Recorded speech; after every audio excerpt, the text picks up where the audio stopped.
Bienvenidos, soy Tino Palomino, esto es Entrevistas con Tino. El día de hoy tenemos la presencia de Máximo San Román, conocido político en nuestra sociedad, quien ahora integra el equipo técnico del partido político Fuerza Popular. Señores, se acaba de revelar el número prácticamente exacto de los muertos que han fallecido por causa del COVID, o en otras palabras, se ha sincerado el número de fallecidos. Este presidente, el señor Sagasti, conformó una comisión y esa comisión ha dado pues sus resultados. Señalan ellos que más o menos son 180.764 fallecidos por causa del COVID. Es decir, más del triple de lo que figuraba en el portal del Ministerio de Salud, del MINSA. Señores, todos los peruanos prácticamente sabíamos de que la cifra que nos daba el gobierno no eran las reales, que esas se tenían que sincerar. Sin embargo, en todos los idiomas el gobierno, sobre todo el del señor Vizcarra, negó. Y es más, incluso había un grupo, y creo que lo sigue habiendo, el Grupo Prospectiva, que ratificaba prácticamente lo que decía el señor Vizcarra. Hoy sabemos que ese gobierno de Vizcarra pues nos mintió, eran más los muertos. Y obvio, pues señores, si los cementerios están repletos, están llenos, y cada vez las morgues compraban también contenedores refrigerantes porque los que tenían ya no les abastecía.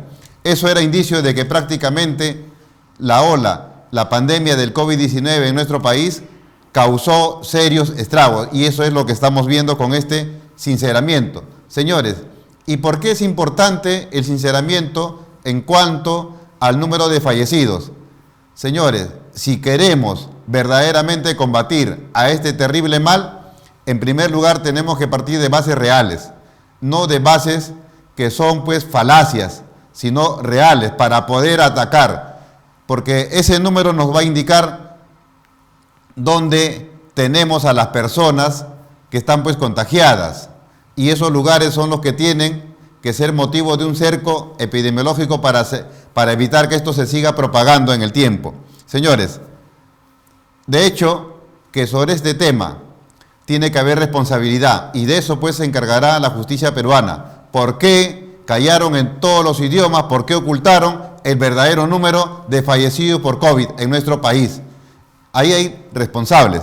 En buena hora que el señor Francisco Sagasti pues haya conformado esa comisión y hayan sincerado, porque él también en un inicio era proclive a tapar el número de fallecidos. Después parece que se ha dado cuenta, no me conviene ocultar el verdadero número de muertos, porque a futuro voy a tener responsabilidad. Mejor formo una comisión y que esa comisión sincere el número de fallecidos. Sobre este tema y otros vamos a conversar con el invitado del día de hoy. Señor Máximo San Román, bienvenido al programa. Muy buenos días y muchísimas gracias de darme la oportunidad de saludar a todos los televidentes de todo este importante sector de espectadores que están atentos a escuchar las noticias y también las reflexiones. Señor Máximo San Román, ¿por qué el gobierno de Sagasti se empeñó en no sincerar el número exacto de fallecidos por causa del COVID? Lastimosamente hemos comprobado ese ocultamiento desde un inicio, porque ya había voces que decían que no coincidían las cifras que daba el gobierno, especialmente en el gobierno del señor Martín Vizcarra. Ahí ha habido una gran irresponsabilidad. No ha hecho caso a las diferentes sociedades e instituciones que le hacían un llamado y una convocatoria que haga participar a todos los sectores de nuestra sociedad, porque es una pandemia, una especie de guerra de virus que nos ha atacado. Ahí debíamos responder todos, absolutamente, pero se centralizó entre sus paisanos un ministro socialista, comunista, y que bloqueó toda la posibilidad, inclusive ha prohibido la participación de los empresarios que han querido donar oportunamente o aportar para combatir esto con generadores de oxígeno, con plantas de oxígeno, y han ido retrasando sostenidamente. Tal parece que esto del ocultamiento fue hecho por Vizcarra de manera dolosa, o sea, adrede. Y no solamente esto, también sabemos pues que dejó de lado las pruebas moleculares y le dio prioridad a las pruebas rápidas que daban falsos resultados. Es decir, ahí actuó pues él de manera consciente y voluntaria de no querer usar las pruebas moleculares. Lastimosamente, no, yo no soy la justicia no lo determinará, pero lo que sí ha participado y podemos comprobar y constatar es que no ha dejado participar a toda la fuerza para combatir la anemia. Y eso sí es reprobable porque él ha querido centrarse en trabajar solamente en el Ministerio de Salud.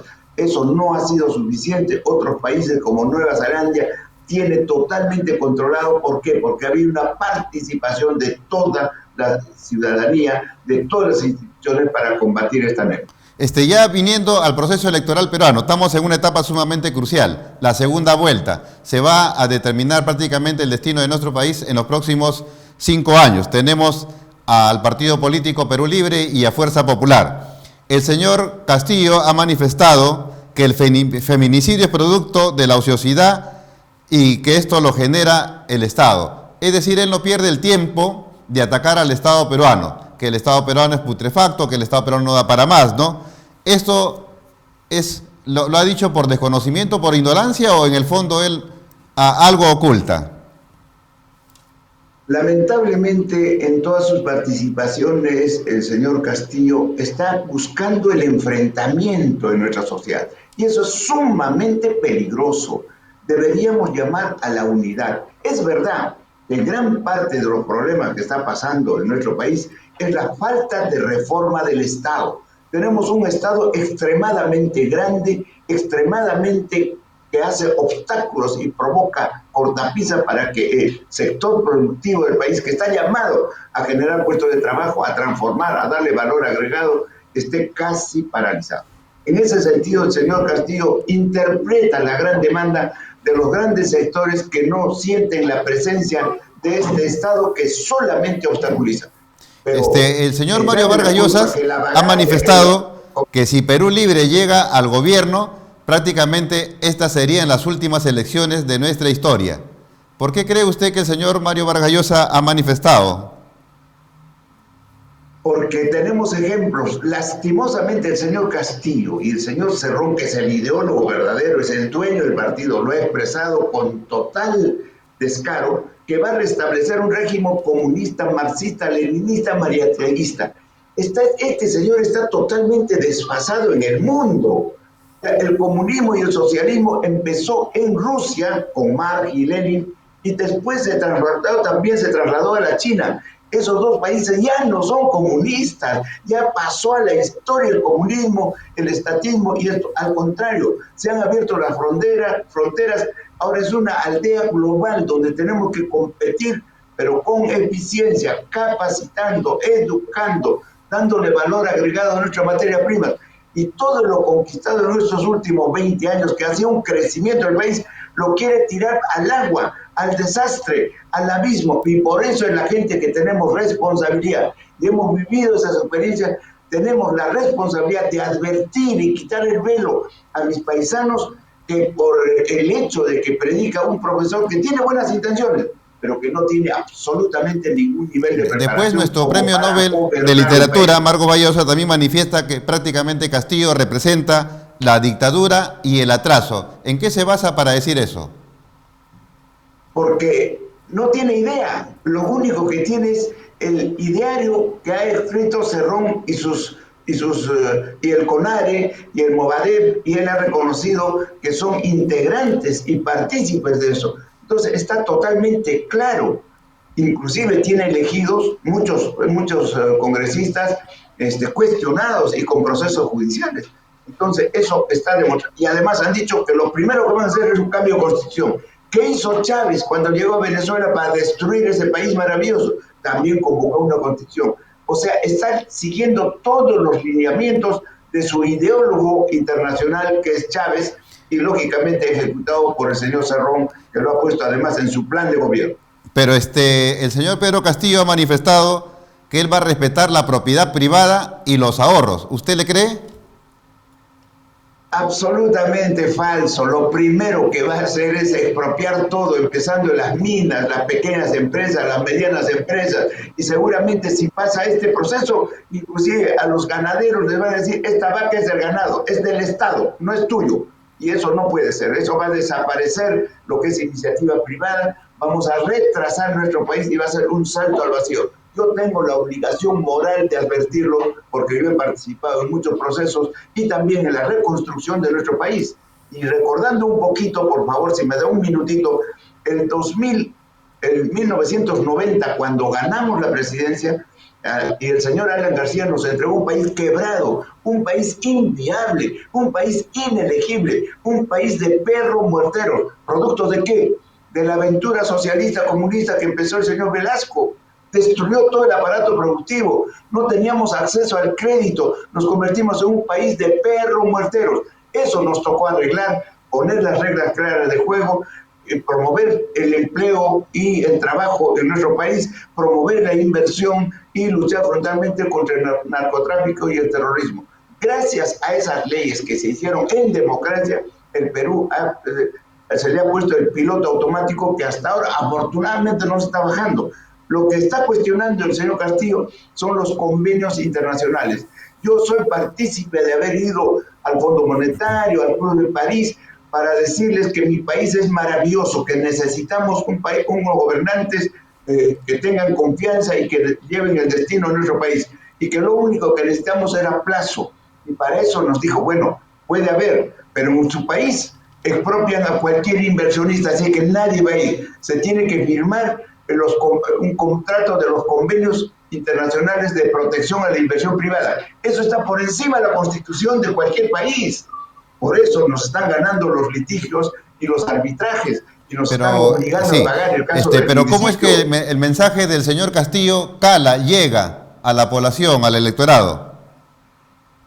Porque hay un gran sector, especialmente mis paisanos y los jóvenes que no han vivido esos episodios donde teníamos que hacer cola para una bolsita de leche Ence, para el azúcar, esas épocas de escasez, no lo han vivido, pero tenemos la obligación de hacerles ver que esas cosas han pasado. Entonces, la juventud que no siente la presencia del Estado, el desarrollo y la pandemia nos ha descubierto que estamos lastimosamente con poquísima infraestructura sanitaria, lógicamente están con toda razón en su vocación de reclamar y exigir a un gobierno que sí, bien cierto, ahora tiene 80,000 millones de dólares en reservas internacionales, un país abierto al crecimiento, un país que puede recibir crédito, que apenas tenemos comprometido el 30% de nuestro PBI, Brasil tiene 80 y otro país en México 100, entonces podemos seguir creciendo, pero en armonía, en estabilidad jurídica, en estabilidad social y en estabilidad económica, vamos a seguir creciendo como país para desterrar la pobreza. El señor Guillermo Bermejo, que pertenece al partido político Perú Libre, a su comisión política, ha manifestado de manera clara y tajante. Él ha dicho, lo primero que vamos a hacer cuando estemos en el gobierno es una asamblea constituyente para cambiar las estructuras de este país. Eso es lo primero que tenemos que hacer, porque somos un partido marxista, leninista. Eso no lo vamos a dejar de hacer, y eso lo hemos manifestado durante la campaña y antes de la campaña, y a eso no hemos renunciado. ¿Cree usted que en realidad ellos no van a hacer absolutamente nada por resolver el problema de la crisis sanitaria ni la crisis económica, porque ellos más que todo van a estar empeñados en el cambio de la Constitución para cambiar nuestro modelo económico? Eso es lo que quieren hacer para destruir el país. Si quieren eliminar todas las organizaciones que defienden inclusive al peruano, Defensoría del Pueblo lo va a erradicar, Tribunal Constitución igual, o sea, va a arrasar con todos los poderes del Estado que están para defender a la población. Y eso no está bien, eso es un retraso. Además, es un calco y pega del proyecto desarrollado por Chávez en Venezuela. Chávez todavía ha sido más inteligente, ha ocultado y después ha realizado. Y después de tener la mayoría en la constituyente, ha hecho tabla rasa para obligar y llevar a Venezuela, un país inmensamente rico, al país más pobre de América Latina, más pobre, donde más de 7 millones de venezolanos han inmigrado a todas partes del mundo. En el Perú solamente debe haber más de 1 millón. En Colombia hay 3 millones y así sucesivamente. No podemos permitir que alguien descabellado, alguien desfasado de nuestra realidad y la realidad mundial atropelle a nuestro pueblo con eso. Hay que corregir algunos artículos de la Constitución, yo estoy de acuerdo. El rol del Estado tiene que ser más protagónico, pero sí, no todo. Ya, hay una parte de la juventud que se ha organizado en torno a lo que ellos se autodenominan la generación del Bicentenario. Ellos manifiestan, por ejemplo, que el Jurado Nacional de Elecciones debería estar compuesto por 5 personas, por 5 integrantes, por 5 miembros. Sin embargo, solamente hay 4. Falta el representante del Colegio de Abogados de Lima por los problemas internos que ellos tienen. Entonces dice, en esa situación, prácticamente todo este proceso electoral es nulo, es fraudulento. Y tiene esto que venirse abajo y convocar nuevamente a un proceso electoral, pero con ese Jurado Nacional de Elecciones completo. Lo otro, dice, es que este jurado prácticamente no da las garantías. ¿Por qué? Porque la cabeza de ese jurado, según ellos, es comunista. Y por eso llaman ellos también a que se vote nulo o viciado. Al respecto, ¿usted qué opina de esta juventud? Yo quiero hacer un llamado a esa juventud que tiene razón de reclamar. Lógicamente, las elecciones tienen que ser totalmente transparentes. ¿Quién no quiere? Efectivamente, pareciera que el señor Vizcarra ha ido manejando hasta en la composición del jurado. Está siendo seriamente cuestionado por haber defendido a comunistas y el ser comunista, el presidente del jurado. Lastimosamente estamos en una realidad, ya estamos en un proceso que ya estamos culminando. En la primera vuelta ha habido inclusive observadores internacionales. Yo creo que a estas alturas es muy difícil y imposible de regresar y eliminar este proceso electoral. ¿Cuál sería el desenlace? Sin embargo, queremos invitar y convocar a esos señores que quieren votar en blanco o viciado que reaccionen. ¿Qué país quieren? ¿Un país de comunismo totalitario sin libertad de acción, de empresa y nada? ¿O quieren un país que representa a la democracia, que además, por más errores que tengan, podemos superarlos en armonía? Y la convocatoria que ha hecho la señora Keiko Fujimori en su juramentación ayer, totalmente seria y emocionada, yo le he visto sinceridad en ella de reivindicarse, rectificarse los errores cometidos como ser humano y que se compromete a convocar a todos los peruanos de buena voluntad mediante sus méritos para construir y reconstruir nuestro país y llevarlo hacia el éxito y desarrollo. Y merecen los peruanos vivir en un país de primer nivel. Gane quien gane, al menos yo pienso de que va a tener que enfrentar una calle dura por las demandas ciudadanas que se van a dar. Evidentemente, eso ya nos pasó el 90. El 90, le repito, amigo, estábamos en un país desastroso, pero hemos hecho una convocatoria y hemos visto que por recomendación de los organismos internacionales teníamos que hacer un ajuste, porque vivíamos en la fantasía, no había dinero ni para pagar los sueldos de las empresas estatales, porque todo estaba en manos de eso. Entonces, cumpliendo esa recomendación de organismos internacionales, se hizo el gran ajuste de nuestra economía, el famoso shock. El pueblo maravilloso, confiado, resistió ese golpe y efectivamente nos hizo sufrir unos meses y quizá años, pero hoy día gozamos de libertad, gozamos de desarrollo. Hemos erradicado la pobreza en cerca de 30%, recibimos con 70%, y esta vez nos ha encontrado la pandemia solamente con 20% de pobreza. Pero con esta pandemia, al haber perdido muchos puestos de trabajo, muchos han regresado y se ha agregado 10% más. Estamos en un 30% de pobreza. Esta dificultad tenemos que ser expertos y hábiles en saberlo convertir en una oportunidad. Por eso es nuestra propuesta. Primero, salud. Segundo, la comida y el trabajo. La salud. Sin salud no se puede hacer nada. Y el señor Castillo, tenemos que mejorar la nutrición de nuestra gente y buscar la fuente de trabajo, especialmente confiando en nuestro sector emergente, los ambulantes. El Perú es el campeón mundial de emprendedores del mundo. Entonces tenemos que aprovechar esa fortaleza para despejar y desarrollar a nuestro país hacia el desarrollo final y bienestar. El señor Castillo ha manifestado de que si él prácticamente no gana este proceso electoral es porque ha habido fraude. Y en esas circunstancias él va a llamar al pueblo a las calles. ¿Qué le parece esa actitud de este señor? Es decir, no va a reconocer el triunfo de su contrincante. Esto es muy preocupante, es lo que han hecho ellos toda la vida, el enfrentamiento de clases sociales, del rico contra el pobre, o del pobre contra el rico, del empresario contra su trabajador, o del trabajador contra su empresario, del campesino con su patrón, o sea, todo lo ven mal. Tenemos que buscar la conciliación y lo que ha convocado también Keiko en Arequipa, la conciliación de nuestro país. Basta de antis, todos nos tienen que unir con el objetivo de desarrollo de nuestro país. Ojalá que esas predicciones maliciosas de un perdedor no se ejecuten en estas elecciones, que ganara legítimamente las fuerzas democráticas encabezadas por Keiko. La propuesta que ha hecho la señora Keiko respecto del bono oxígeno de dar 10.000 soles a las familias por cada fallecido que ha tenido, ¿no? ¿Es una propuesta viable?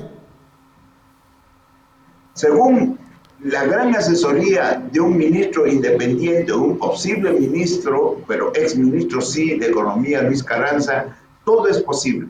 Ese monto, que significa más o menos de 7.000 millones de soles, apenas representa el 1% de nuestro PBI y lo considera viable.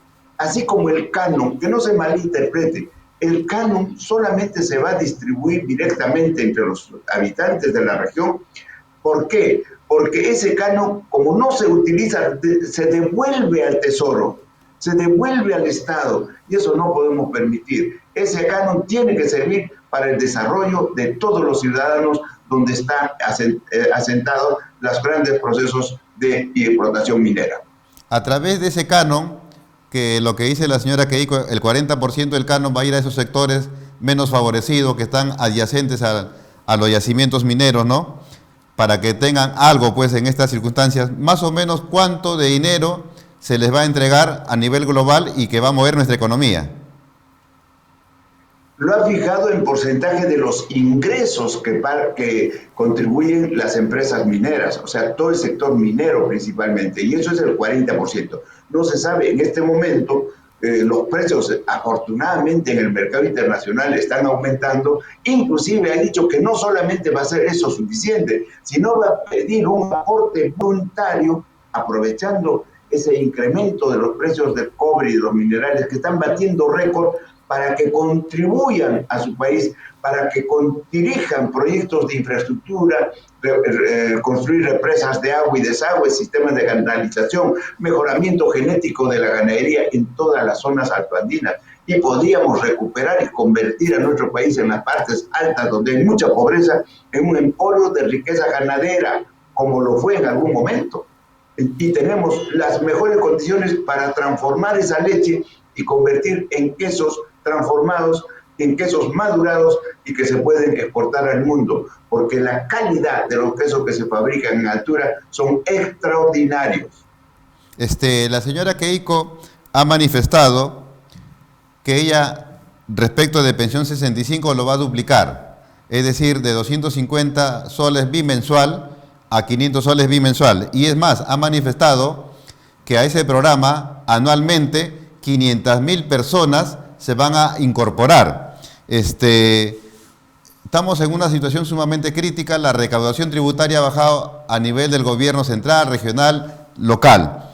¿Esto también es viable a pesar de las circunstancias económicas en las cuales nos encontramos? Yo creo que sí es viable, nos ha convencido el experto en este tema, el exministro Luis Carranza, nos ha explicado claramente que sí es posible. ¿Por qué?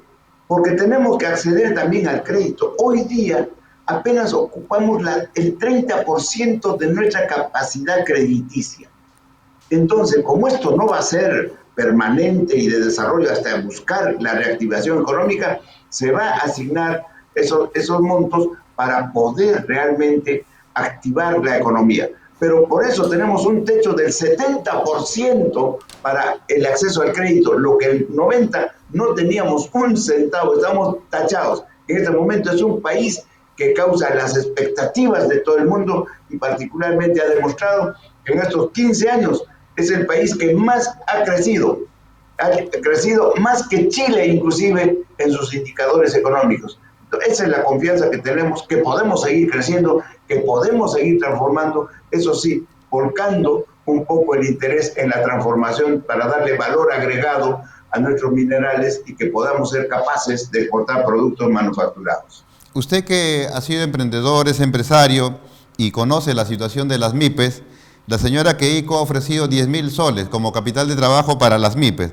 ¿Cree usted que este monto sea suficiente como capital de trabajo para que las MIPES puedan reactivarse y generar empleo? Para las pequeñas empresas, para los pequeños empresarios emergentes, para los vendedores ambulantes, sí es un monto razonable e interesante. El compromiso es de ellos de hacerlo multiplicar, porque hoy esos muchachos, esa gente, no tiene dinero. Y si quiere comprar sus golosinas o sus papas en el sector informal, tiene que acudir al agiotista. ¿Y sabe cuánto le cobra el agiotista? 700 y 1000% al año. Y como la necesidad es tan grande, acepta. ¿Y de qué forma paga el 1000%? Cuando le dice, te voy a prestar 100 soles, pero en la tarde me vas a pagar 120 soles. Y hay muchos artesanos, muchos ambulantes que aceptan ese reto y lógicamente están, cuando anualizan ese interés, es impagable. Eso les impide el crecimiento. Si utiliza el dinero que está ofreciendo Keiko, realmente va a ser un interés a crédito cero por 4 años. Y si después va a tener el acceso al crédito, son cumplidores. Además, hemos ofrecido fortalecer los fondos de garantía en diferentes sectores para que permitan el acceso al crédito de ese pequeño empresario a la banca formal que le sobra dinero. ¿Y de qué forma? El Estado, a través de los fondos de garantías, va a permitir el acceso al crédito y con ese crédito barato del 12 o 15% máximo al año, les va a permitir fortalecer rápidamente y les va a permitir además ser empresarios mucho más competitivos y mucho más eficientes y mucho más de bienestar. Para decirle pues al televidente que la palabra agiotista significa usurero.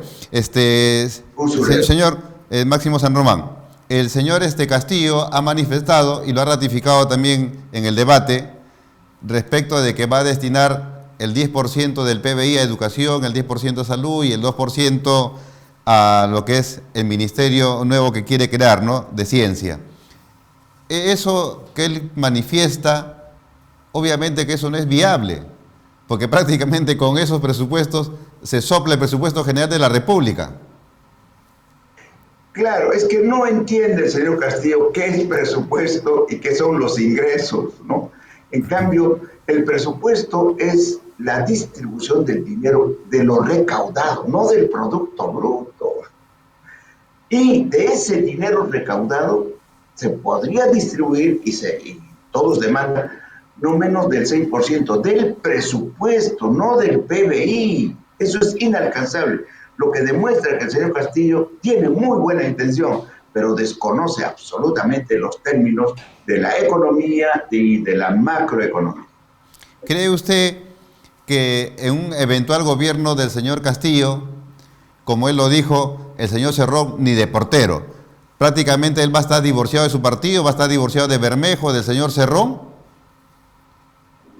Ya ha recibido la respuesta contundente. Si da un paso en falso, contrario al ideólogo de Cerrón, lo van a tirar, lo van a sacar a patadas de Palacio. Ya tiene la metodología que van a provocar la caída de 2 gabinetes, la van a convocar y no sé cuánto, lo van a sustituir rápidamente. Eso ya se lo han advertido. O sea, a lo que ha dicho el señor Castillo, inmediatamente en campaña le han respondido que no, y lo van a hacer, porque ellos son totalmente, no tienen ni piedad ni agradecimiento ni nada, y estoy seguro que a la primera que Castillo incumpla las órdenes del patrón, que es este caso Cerrón, van a hacer lo posible por desestabilizarlo y sacarlo definitivamente de Palacio Gobierno.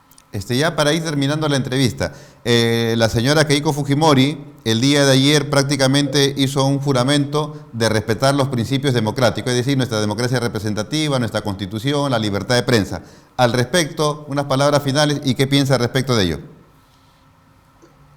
No solamente eso, porque ese compromiso está innato en todos los partidos democráticos, sino lo que hizo es una juramentación y un pedido de disculpas muy sentido de todos los errores como ser humano que lo haya cometido. Y ha ofrecido convocar a todos los ciudadanos para resarcir ese daño que pudiera involuntariamente haber producido, y nos ha convocado a todos para que lo acompañemos en este gran proceso de desarrollo de nuestro país y ofrecimiento de quitar y eliminar la anemia, la desnutrición, crear muchos puestos de trabajo. Por eso yo les digo, en mi quechua natal, Llaqta Masikuna, ama Concaichicho, Cay Domingo Punchaypi, Hatun Kamachico, Yasu, ama Pantasoncho de Panecuna, Jogmi demócrata, Jogmi comunista, Yanapasun demócrata Kunapo, o Panyastanchispi, Cuñachinanchipa. Chaire con ese aquí, no canchis, jamana ni mamatapis, Eganacunanchicho, Asuami, Asuangaturuna, Kuna, Huami Canchis, y ahora Ninchipi Purisan, Yuanichipi Puñusan, Yachaini, Yuyani. Chairay con ese quichis. Hay cacaman y aurun tu sabacuna puñitisum. Cusca yancasun, Cusca jatarizum, Cusca jatun tallastanchista ruasum guajmanta. Chaycanampa, Keiko señora presidente Caca. Tu panachicama ya está más icuna. Señor Máximo San Román, ¿cree usted que ese juramento, ese perdón que ha pedido la señora Keiko se va a reportar en votos a favor de ella? Especialmente aquellas personas que han decidido votar por el lapicito va a ser muy difícil, porque ya eso es fanatismo, es seguir el engaño. Pero la gente que está indecisa si votar o no, si el anticaiquismo va a prevalecer, yo creo que ese acto los va a sensibilizar, y espero de todo corazón que todos acudan a las urnas para defender la democracia. Señor Máximo San Román, un mensaje final para el elector, para el día, la segunda vuelta, el día definitivo, pues no, el 6 de junio. Queridos compatriotas, estamos en un día trascendental el domingo. Nuestro voto es el único que pesa igual que el del pobre y del rico. No nos dejemos sorprender. Solamente tenemos una alternativa: la democracia. El otro es un salto al vacío. El salto al vacío, al comunismo, totalitarismo, al desorden, a la lucha de clases, donde nadie va a tener libertad. Entonces, señores, yo hago una invocación y reflexión. Votemos por la democracia. Esta vez nos toca. La única que representa es Keiko. Muy a pesar de muchos, muchos otros queríamos que sea otro partido, pero no. Es la única alternativa que tenemos. Máximo San Román siempre ha sido opositor a la dictadura. Y en este caso también estoy ofreciendo mi vida y mis conocimientos de la dictadura. Lo otro sería un salto al vacío, y no quiero ver a mi país que lo destruyan unos irresponsables con total improvisación. Señor Máximo San Román, estamos muy agradecidos por su participación y hasta otra oportunidad. Muchas gracias, señor, por esta oportunidad también. Señores, hemos tenido la presencia de Máximo San Román, miembro del equipo técnico del partido político Fuerza Popular, con quien hemos analizado las propuestas de ambos candidatos y quien también nos ha manifestado su opción que él prácticamente tiene, y un mensaje al electorado peruano. Este día domingo prácticamente es la segunda vuelta donde se va a definir quién va a gobernar nuestro país en los próximos 5 años. Señores, eso ha sido todo por hoy. Compartan este video a través de las redes sociales. Muchas gracias.